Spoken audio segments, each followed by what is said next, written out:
Hola, buenos días, buenas tardes. Bueno, en realidad esta presentación es sobre organizaciones sociales,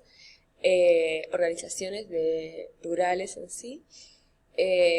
Y bien, elegí esta temática, si bien no está en el programa, porque me parece súper importante que ustedes puedan en su gira didáctica observar en el tipo de organizaciones en que se encuentra inmerso el sujeto, la familia en sí, porque esto habla no solo del sentido del sentido para defender un bien común, sino también hace la idea del sentido de pertenencia, al sentido a la conformación de una identidad grupal,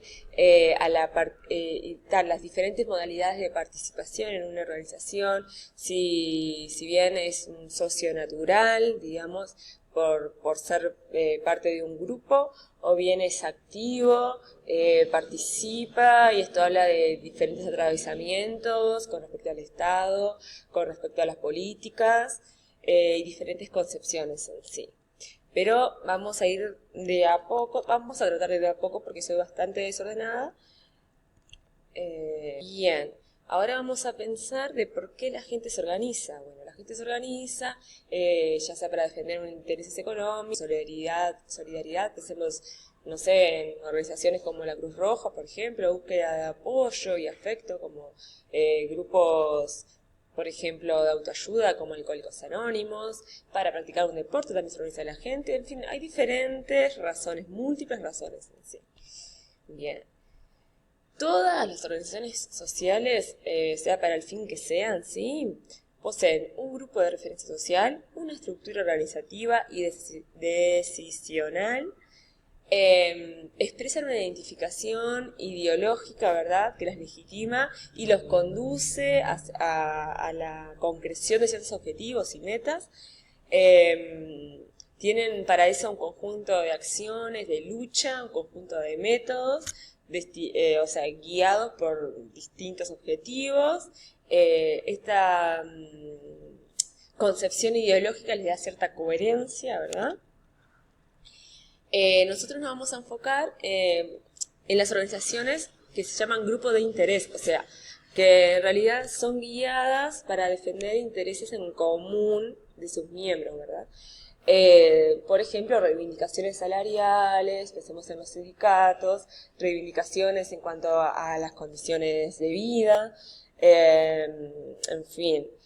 Lo que quiero que quede como muy claro, que no solo la gente se organiza porque se encuentran movidos por un interés en común, sino que también la organización hace el sentido de pertenencia de los sujetos a la conformación de una identidad grupal, como les decía anteriormente, ¿sí?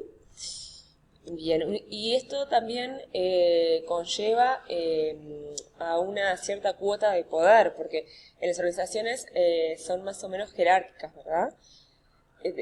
Tienen diferentes papeles, según los miembros se encargan de distintos papeles, distintas funciones dentro de la organización. Una definición de Piñeiro y Fernández, que es con el que vamos a tratar toda esta clase en sí. Vamos a trabajar con ellos. Bueno, una organización rural, bueno, ellos lo definen como que son grupos dotados de procedimientos formalmente establecidos. Son conjuntos sociales considerados, en primer lugar, desde el ángulo de su estructura, ya que toda organización implica un modelo más o menos jerárquico, lo que les decía anteriormente, ¿verdad? Bien, para clasificar las organizaciones rurales vamos a utilizar ciertos criterios, que no son criterios acabados, es más, existen dentro de la complejidad de la organización existen muchas otras formas de clasificarlas y muchas otras miradas, pero para establecer como un cierto orden, lo que hacemos es basarnos en esta clasificación en referencia a estos autores en sí, o sea, a Piñeiro y a Fernández. Bueno, las organizaciones sociales pueden clasificarse por la función principal, ya sean políticas reivindicativas, económicas productivas, técnicas productivas, y hay organizaciones que son mixtas, o sea, que tienen una parte de políticas reivindicativas, pero por ejemplo también tienen una parte de técnico-productivas, o sea, en el caso de la Sociedad de Fomento Rural, por ejemplo, que por un lado cumple las funciones gremiales, político-reivindicativas, y las cooperativas, que serían más pensadas desde lo económico-productivo en sí. Después, otro de los criterios para clasificar la organización rural es la cobertura, o sea, el alcance que tiene el accionar, ya sean locales, zonales, nacionales, internacionales. Después, el grado, o sea, de acuerdo al tipo de socio que se trate, o sea, de primer grado, las personas físicas serían, por ejemplo, los productores rurales, los individuos en sí. Organizaciones de segundo grado que aceptan ya a grupos organizados de primer grado, ya no a personas físicas en sí. Las organizaciones de tercer grado son las organizaciones que nuclean organizaciones de segundo grado. El grupo social de referencia, bueno, alude a las personas que lo integran, por ejemplo, si son organizaciones de productores familiares, de asalariados rurales, por ejemplo, de jóvenes, de mujeres rurales. Bien, algunos ejemplos. Con esto no pretendo hacer como un mapeo intensivo de cuántas organizaciones rurales existen en el país, sino para que ustedes lo tengan en cuenta porque, a ver, conocer qué organizaciones sociales, organizaciones rurales se encuentran en determinado contexto, para ustedes técnicos es como sumamente necesario porque muchas veces van a oficiar de nexo entre organizaciones rurales y el Estado, o bien van a participar dentro de las organizaciones rurales, y esto ayuda mucho para poder asesorar, por ejemplo, para su función técnica en sí. Otro de los criterios, que acá no están nombrados, que también es importante tenerlos en cuenta, es el tema de los atravesamientos políticos, de la relación con el Estado en sí, que no lo había nombrado anteriormente. Bueno, un ejemplo, por ejemplo, de organizaciones sociales, esto lo voy a hacer muy rapidito porque en realidad ustedes pueden, la idea es que ustedes profundicen y ahonden en las organizaciones sociales que realmente les interesen, ¿sí? Organizaciones rurales, bueno, por ejemplo tenemos a la ARU, que fue fundada en 1871, que es una asociación privada, sin fines de lucro, y que sería de primer grado y de segundo grado a la vez. La Federación Rural del Uruguay, fundada en 1915, que agrupa las ciudades rurales del interior del país, por lo tanto es una organización de segundo grado de alcance nacional, porque justamente no acepta a las personas físicas, sino las que ya están agrupadas. Otra organización es la organización, por ejemplo, de productores de leche, la Organización Nacional de Productores de Leche, que se radica fundamentalmente, o sea, que tiene la mayor cantidad de socios en el departamento de San José, que fue fundada en 1933, pero recién en 1970 se convierte en gremial nacional, o sea, de alcance nacional. Esto simplemente es un paneo para que ustedes vayan interiorizando los conceptos de clasificación, nada más. Que esto les puede ayudar un poco para ver, por ejemplo, en la gira didáctica, frente a qué organizaciones, o sea, en qué organizaciones las personas se encuentran nucleadas, qué es lo que reivindican, qué dimensiones hay en esa organización, cómo se siente la persona partícipe de esa organización, qué tipo de participación, qué tipo de alcance, de cobertura tiene esa organización en sí. Eso estaría muy interesante para que ustedes vayan viendo en sí, porque habla también de el funcionamiento, el posicionamiento que tiene frente al Estado en sí. Siguiendo otra organización, es la Asociación de Colonos del Uruguay, la ACU, que nuclea a todos los colonos.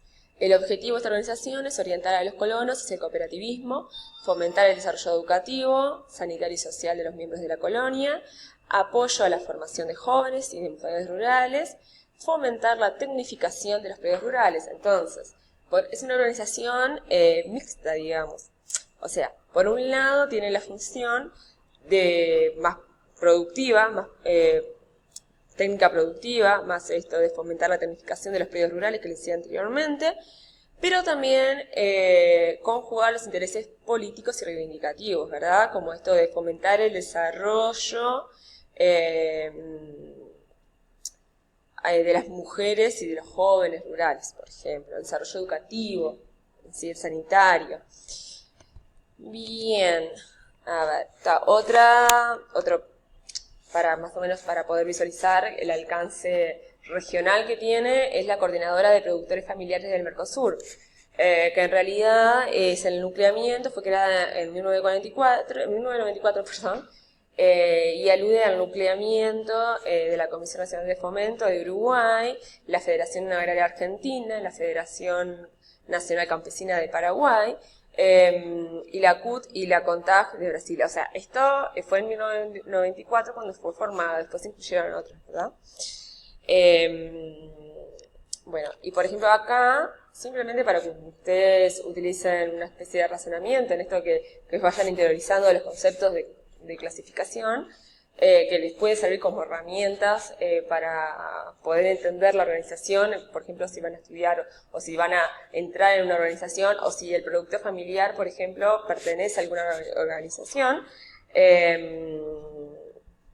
Ustedes, por ejemplo, con este ejemplo, yo les invito a pensar, por ejemplo, de acuerdo a la clasificación que hicimos anteriormente, identificar el orden y la cobertura de esa organización en sí. Bien, y lo último sería que para recordar que la organización rural, las organizaciones rurales, no solo conforman una expresión y representación de intereses económicos, sino que también conforman una forma de construcción social. Y eso es como realmente importante porque en la organización social, lo que les decía anteriormente, no solo se centra en el interés común de los miembros, sino también es importantísimo la identidad, el sentido de pertenencia, las relaciones que se van generando entre los miembros, las posturas ético-políticas, bueno, en fin. Simplemente esto es como una idea, un pantallazo que ustedes deben tener para poder observar, quizás en la gira didáctica, preguntarles al productor familiar o a quien se enfrenten, a qué organización pertenecen, ustedes puedan indagar en relación a esa organización, puedan entender las dinámicas que se van generando con el Estado y dentro de los propios miembros en sí. Bueno, espero haberlos ayudado en sí. Dentro de 15 días va a llegar un nuevo videito, pero más enfocado al tema del Instituto de Colonización y a las experiencias, experiencias asociativas en relación al cooperativismo, ¿sí? Bueno, muchísimas gracias, que pasen bien, chao.